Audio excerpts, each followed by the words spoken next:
Let me introduce Sylvia Cinková, who will be the speaker today. As I see, this is a joint talk prepared by Sylvia, Iveta Kešková, and Vincent Kříž. And we will be listening to a talk on the morphological derivation. Thank you. We are going to report a series of experiments which all boil down to this question. Will the information about morphological derivation increase the correlation between word embeddings and CELEX 999? The morphological derivation is a process where a word derives from another word by using a suffix or a prefix or a stem change or a compounding within one token, and typically, but not necessarily, the new word has different part of speech than the old word. Most of you probably know word embedding models much better than me, but just in case, word embedding models, a word embedding model or distributional semantic model or vector space model is a model that takes a huge corpus and creates vector representations, a vector representation for each word. It has proven that the more similar the directions of the vectors in the vector space are, the more semantically similar or related the word in the corpus are. Humans measure it by similarity judgments. There are several data sets which are used for this.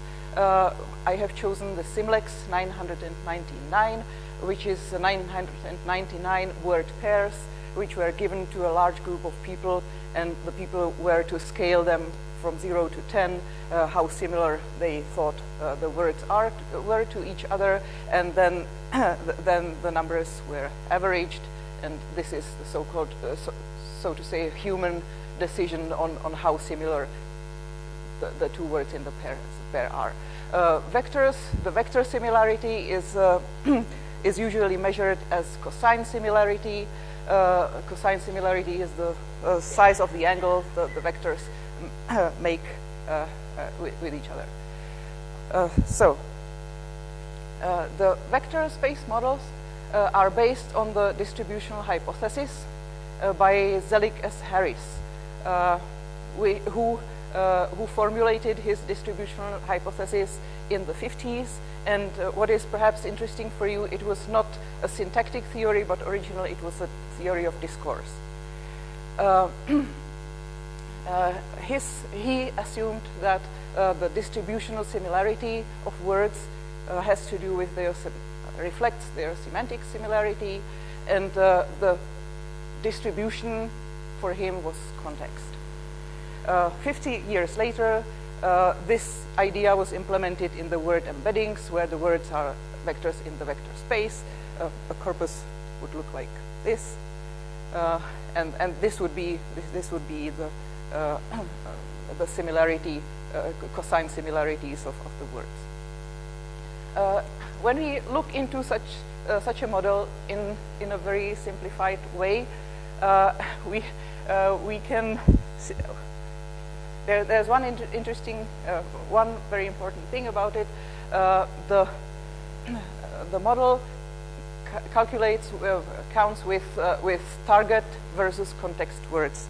Each vector is a target verb, and each context word is one dimension of the vector.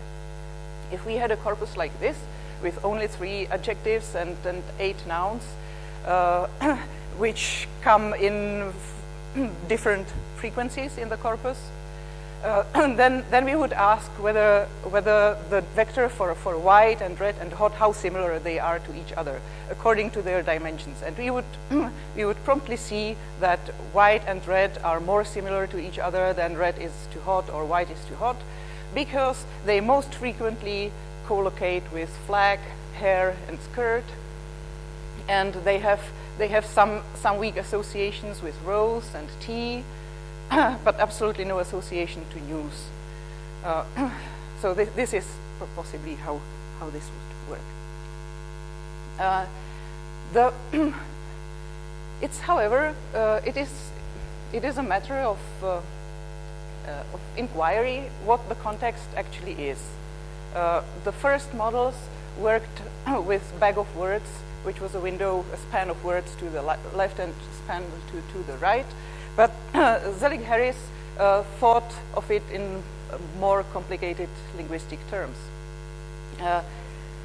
So he said that the distributional similarity comes with context equivalence. And the context equivalence doesn't necessarily mean that these are the same strings. It can be the same string, like here you can have equal word forms as your criterion for equal equivalent context, but you can abstract to lemmas, and you can drop articles and other function words. You may even drop the words if you like, and only count the contexts as tag strings if this takes you any far. Or you can abstract from the words and use some named entity recognition classes instead.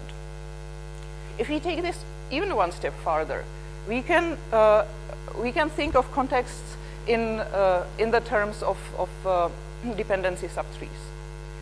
Then we would extract target as target word verb in any form, like neglecting all its all its function verbs, and we would only consider context words as nouns which are modifying the verb and are subjects of it, or just a prepositional group on it. Then, of course, it doesn't concern only one verb, but any verb and any noun here.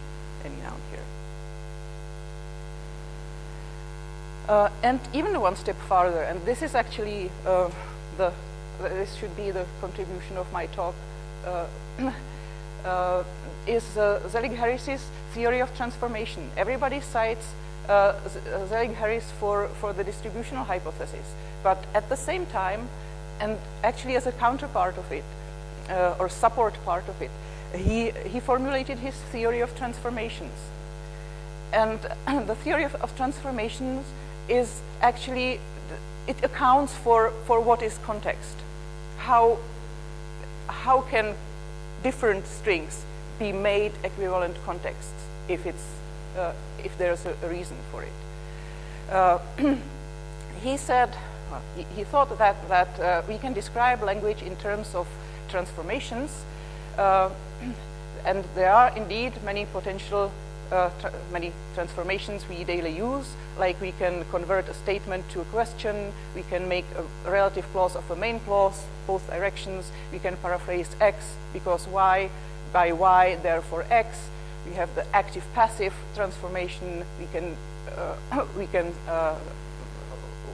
swap tenses, we can make noun derivatives from verbs, etc.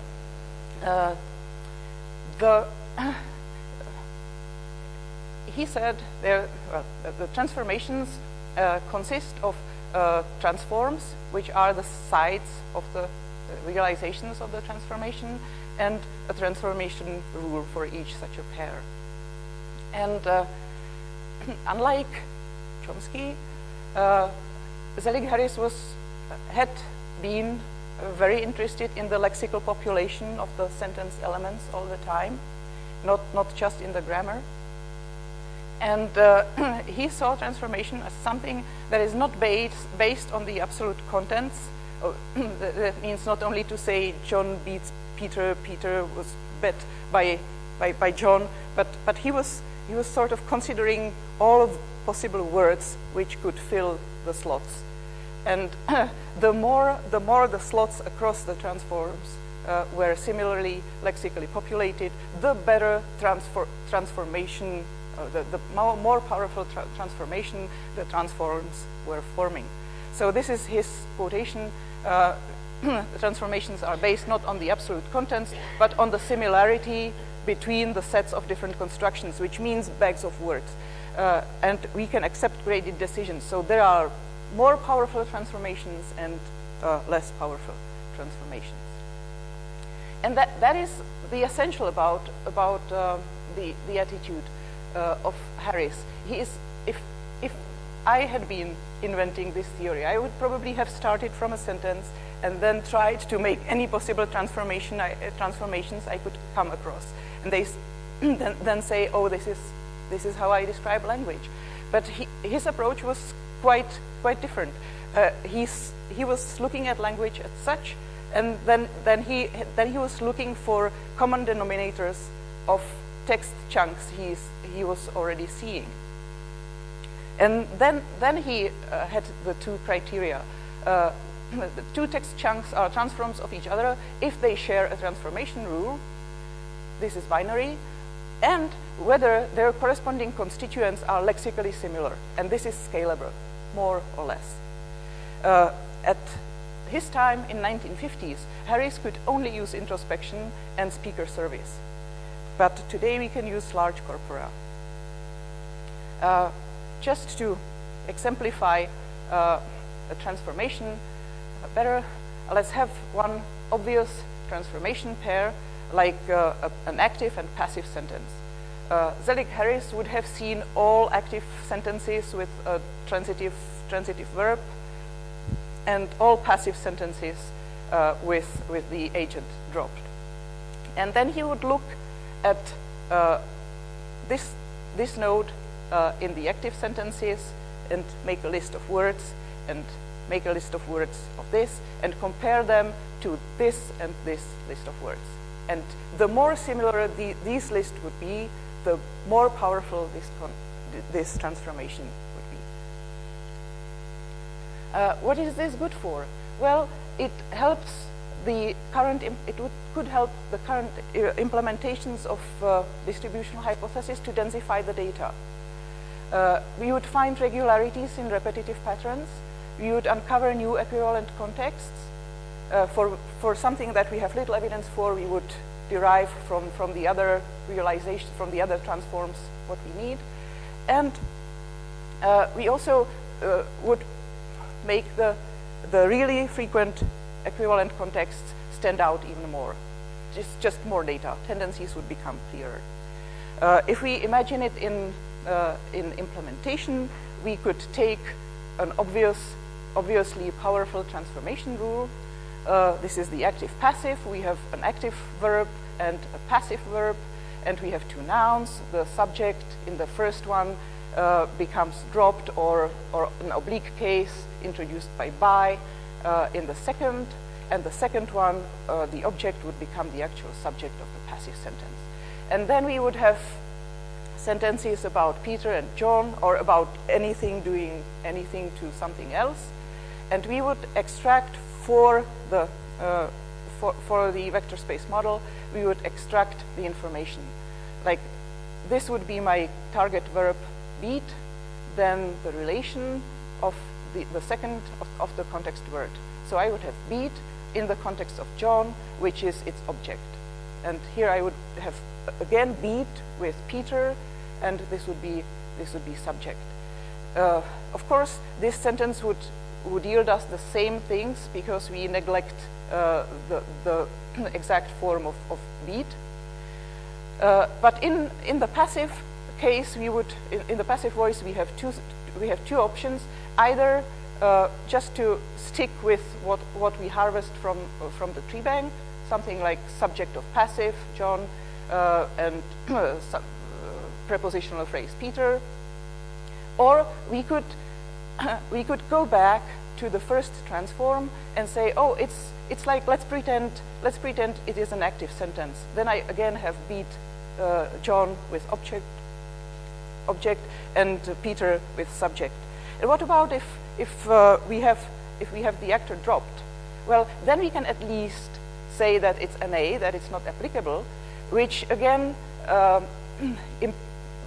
carries the information that this verb possibly often comes in passive voice. Another example would be the adjective modifier of a noun. We could treat marble is white as white marble, and then we would get more contexts for marble as well as more contexts for white, depending on which word in the triple we make the first word. We were interested, this means me, Iveta, and Vincent were interested in transformations which include morphological derivations. In such transformations, we meet change of tree structure, but also the slots in the first transform get converted, transform their parts of speech, and we also experience morphological derivations, which means that we can't recognize the words anymore because they have suffixes, prefixes, or their stems changed. So we picked 5 transformations, of which we believe that they are rather universal and symmetrical, that we can use them both ways. The first one, we call it with these mnemonics again all the time, blatant liar, to lie blatantly. This is a case where the direction of the syntactic dependency remains the same, but the label changes, and both convert their part of speech, and they look differently also. The second transformation, to love cats, a cat lover. Again, the direction of the transformation is the same, but we see more changes here. Number 3, a school associates a professor, and then he becomes an associate professor, with associate being adjective, not verb. Transformation number 4 would be to teach in London, a teacher in London, and the other way around. And transformation number 5 is simply negation of adjectives, and I think we have also verbs there. I've shown 5 transformations, but as I said, we consider them both ways, so it's actually 10 transformations. No, it's 9, because the comprehensible incomprehensible goes only one way. So we started to experiment with the distributional hypothesis that 2 words are the closer, the more equivalent context they share across transformations. We believe that we have real transformations, so we identify all possible transforms, then we apply the rules, and we generate their transform counterparts, and we add them to the vector space. This really means that we add something to the corpus. We hallucinate words in the corpus. When we saw fly frequently, we just add to the triples we extract. We also add frequent flyer, just because we believe it exists and we can use it.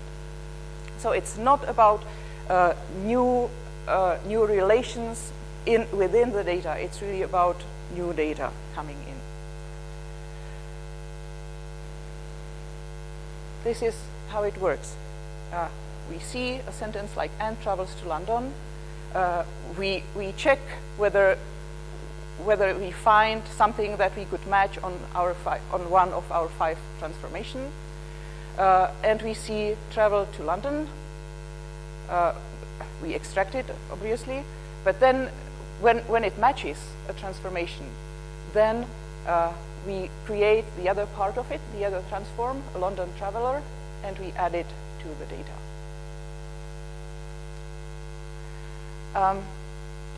in the implementation, we used the baseline of Vulic and his team, who published in paper at Cornell 2017, which in its turn was based on word2vec F by Levy and Goldberg, which is word2vec, a state-of-the-art embedding model, which was re-implemented so that it was able to digest triples instead of pairs of words.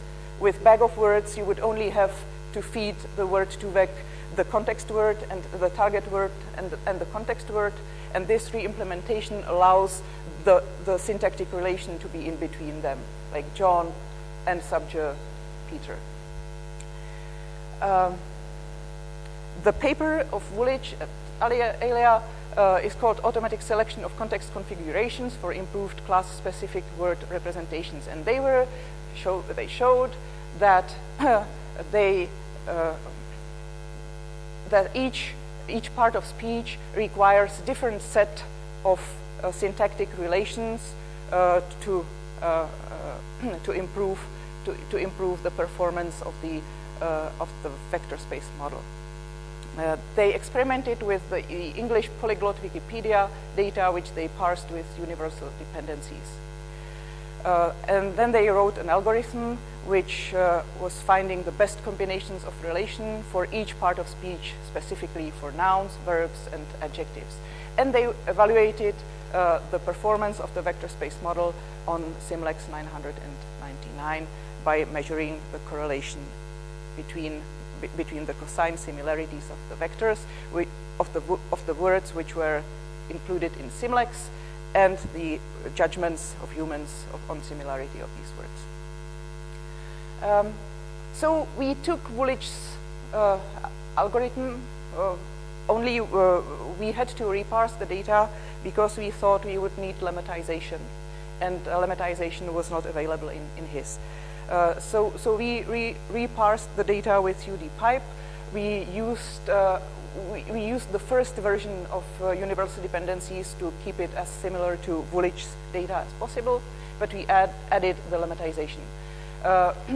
We assume that the outcomes of the parsers were not completely identical, but the lemmatization. So to be sure, we retrained the word2vec F on our data. We re-implemented the baseline. Our baseline result was slightly better, which might have been because of better parsing or whatever. Then we used a context extraction module in UDAPI. There was something already there, and Vincent added a module that allowed me to write basically tree-bank queries to check for transforms, and also rules to what should be printed into a file with the triples that would be fed to the vector space models. We had two rule-based scenarios, one for nouns and one for verbs, which contained the corpus queries for transforms and the rules for extracting relevant context bags. In this, they looked like this: the target word, the relation, and the context word. Then we would hallucinate the counterparts, not really build the trees, but according to the hallucinated trees, we would generate the relevant context bags. So we would generate again something like this, but with different words. And then, when the UDAPI module finished its work, we had two large files, one for nouns and one for verbs, which were full of these triples. And this we fed to the word2vec F. And then we observed the correlation with CELEX 999 with different combinations of our functions. When we generated the when we generated the unseen, the hallucinated triples, we of course didn't want to have really nonsensical words. So we haven't used any heuristic rules like take a verb and add er, and that's a doer of something. We took a lexicon which is called CELEX 2, and we extracted the target transforms or the target derivatives from there. Then we wanted to have two annotators, but so far it's been only one. Examined a random sample of the generated triples on 150 contextual bags per transformation and direction, which was about 1,050 and 500 judgments. And we took the data from the manually parsed UD English Web tree bank, not from the data that we were actually training the word2vec F on.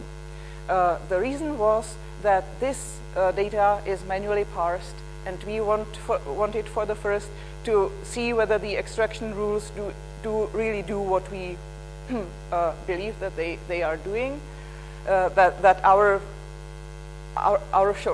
our shortcomings don't hide in some noise which comes due to errors in parsing. And we also wanted to check the generated context bags for lexical acceptability. So we wouldn't have got a completely nonsensical verb like nuiser instead of nuisance, but we could have got something like blue nuisance or nonsensical collocations. But we had no idea how much and with which transformation this would happen, so we had to check it. The issues were, the main three issues with these conversions were, we had to create a stop list of really frequent adverbs which convert to adjectives which are semantically totally different. It's mostly sentential adverbs like only, just, real, fair, fortunate, very, definite. It's like just do something, but a just trial. Something in this way. Just can only be used in the sense of fair, while just as adverb can be added pretty much everywhere. So we would get a lot of noise with just as adjective. Then some verbs are really peculiar when they get transformed into nouns, like do and doer, and have and haves, take and taker, which created just noise. So we banned them as well. Most peculiar most peculiarities arose from just plain part of speech conversion between nouns and verbs, like point and point, take, and so on. CELEX seems to be very generous in listing these, so it creates a lot of noise. So we created two stop lists, and we banned one way to extract things from the lexicon. I had a slide with CELEX somewhere. Okay.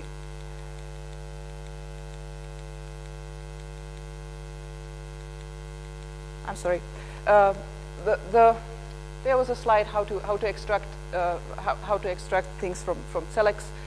Anyway, it's a lexicon, plain text, very structured, and it allows you to see the original part of speech and the new part of speech, and also what is the suffix, what happens to the word. So, and I will now let Iveta continue with how we made the experiments.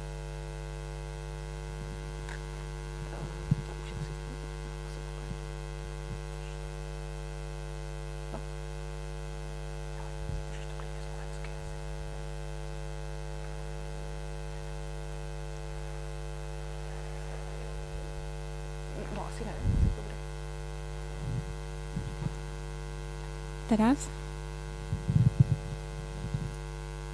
Zkuste teď. Hele.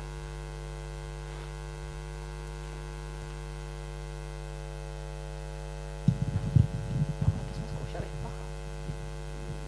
Jo? Teraz? No tak. Je to dobré? No, mluv nahlas.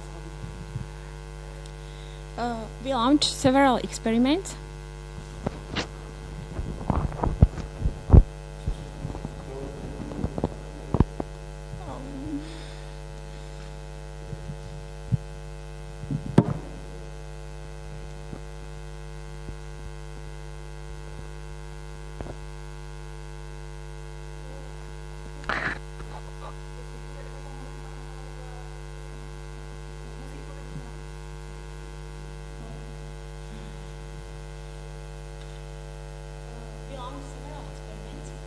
As Silvia said, the first step is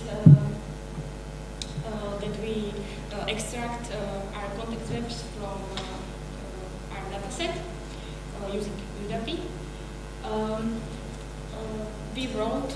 We parsed CELEX and we wrote the functions that extract our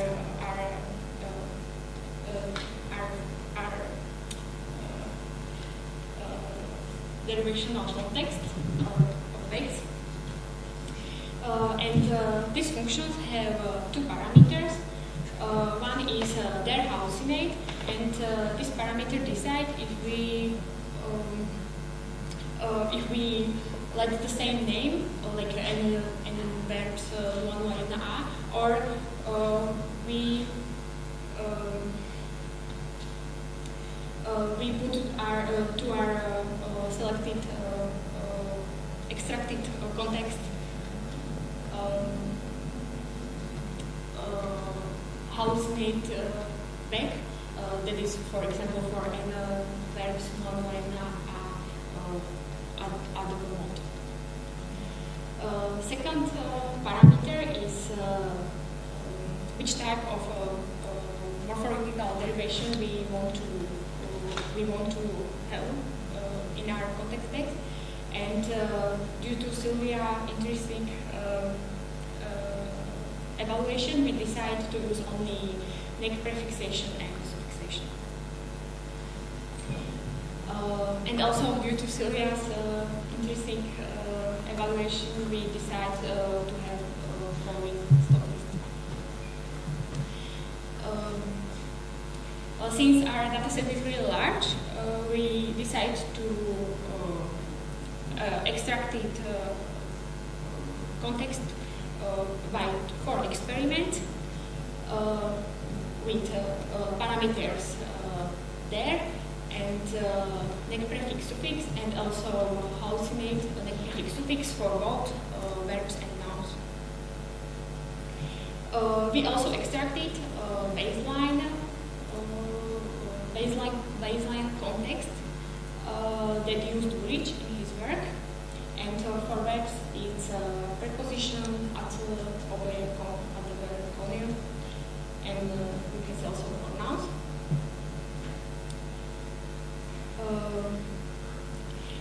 And now the most important part is to repeat the algorithm that Vulic did, and it was the algorithm for best configuration search.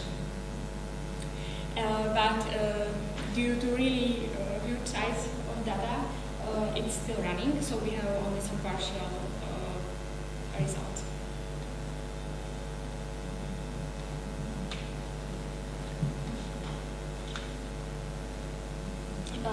The first step of this algorithm is that we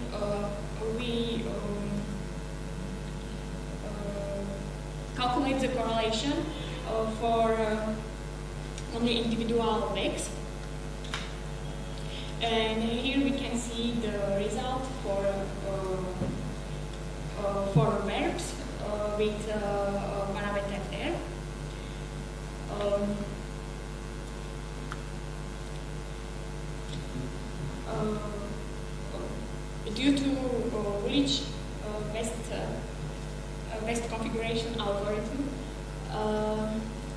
the correlation have to be bigger than 0.2, and from our triples, only the first and the second is and second are completing this. The fourth also. The fourth.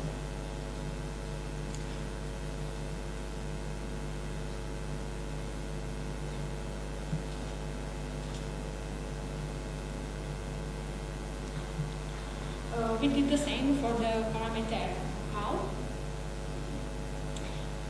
and now that verbs and verbs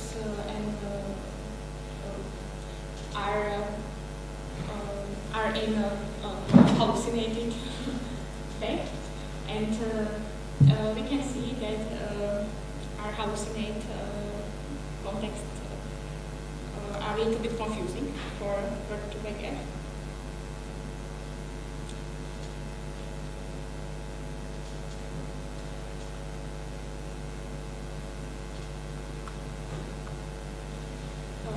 Also, we did the same experiment for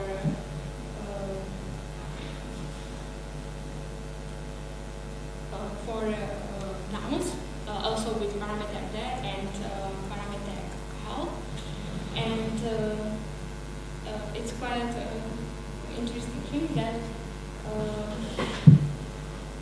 with our context mode has a better correlation than the best Vulic configuration correlation. As we can see from nouns there, only the last function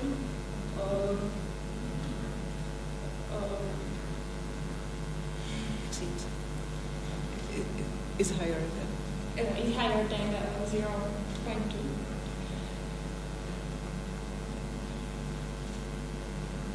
And we also can see that the derivative functions that are not transformations but only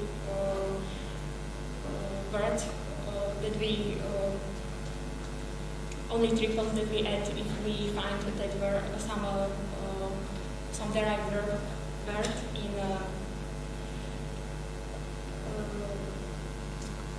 lexicon.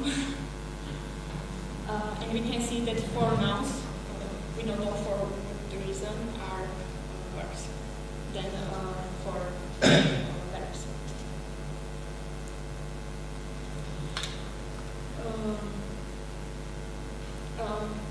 We can see also results for nouns with parameter how, and this it's the same as for verbs that hallucinate relations are maybe a little bit confusing for that neural network.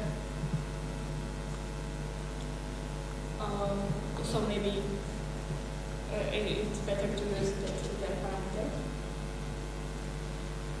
And we also did the following experiment that we calculated the correlation for baseline, and for baseline with each of our functions, and we can see that all of them make our results better, except that and verbs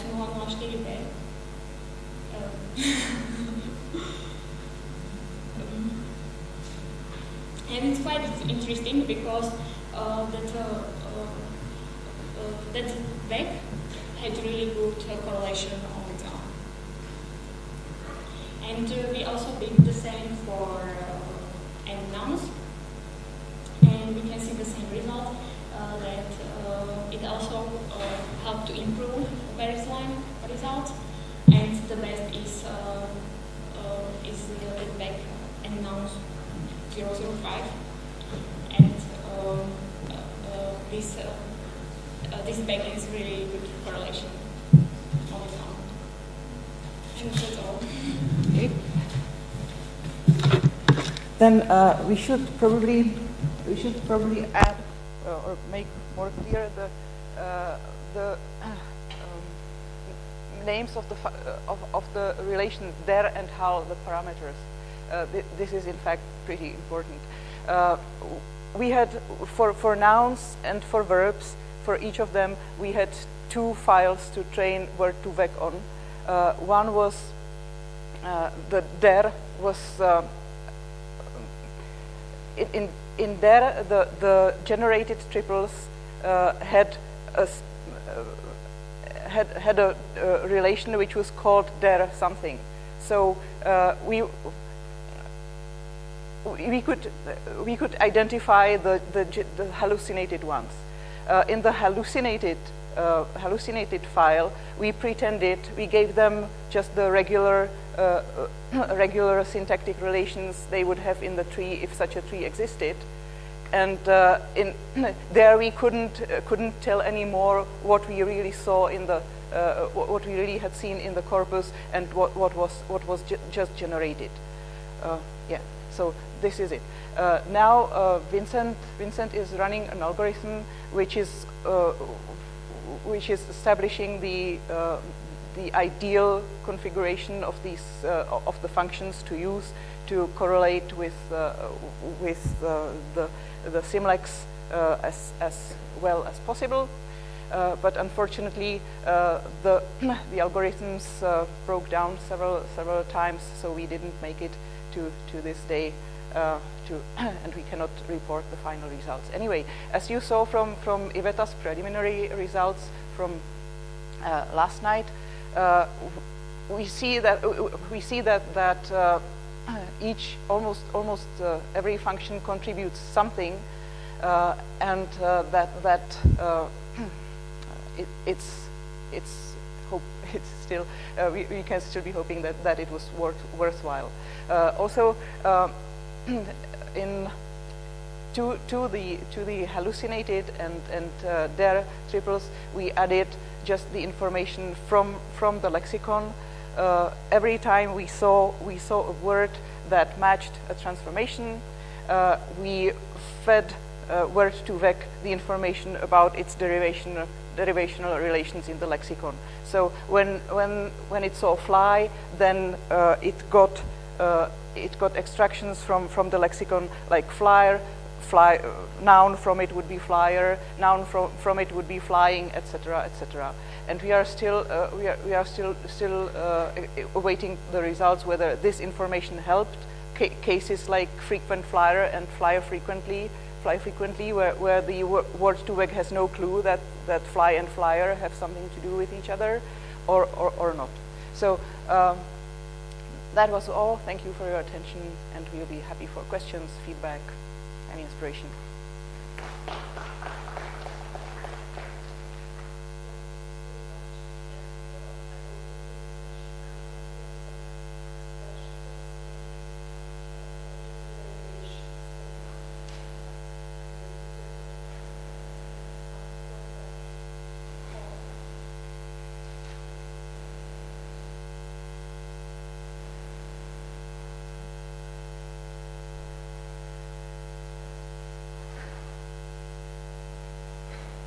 Sorry if I missed something, but I heard that you had 5 types of derivation,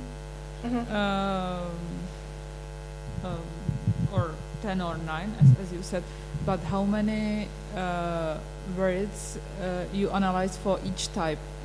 I missed the information. 150. 150 random 150 triples. This meant each. It was not the derivation types like suffix, prefix. Yeah. We didn't care about this. We only cared about something that was caught by the transformation number 1. Yeah.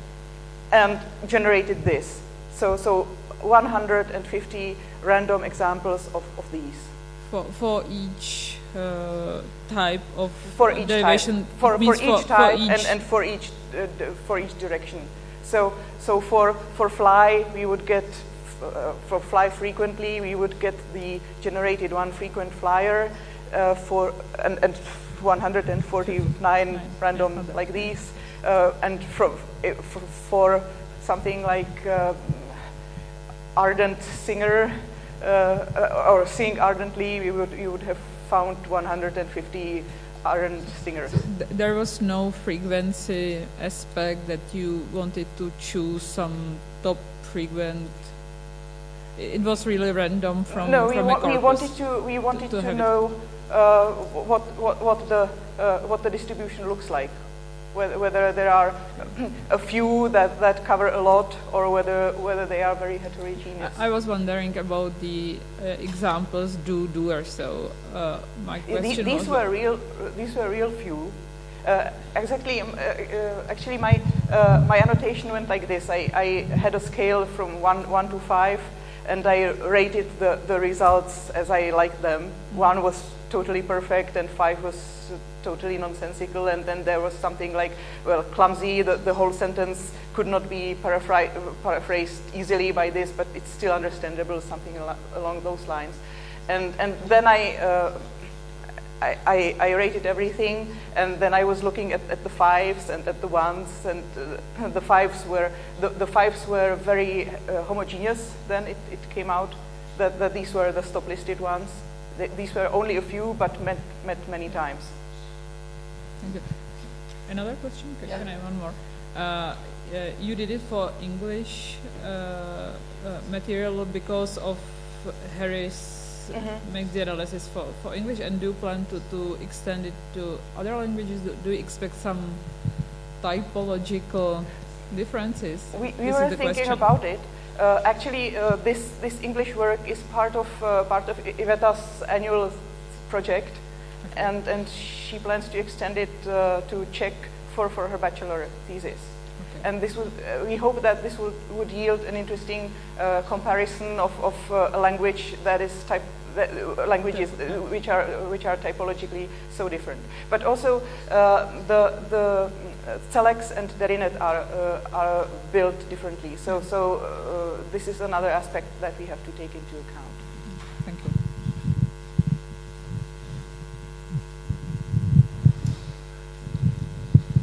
So, some further questions?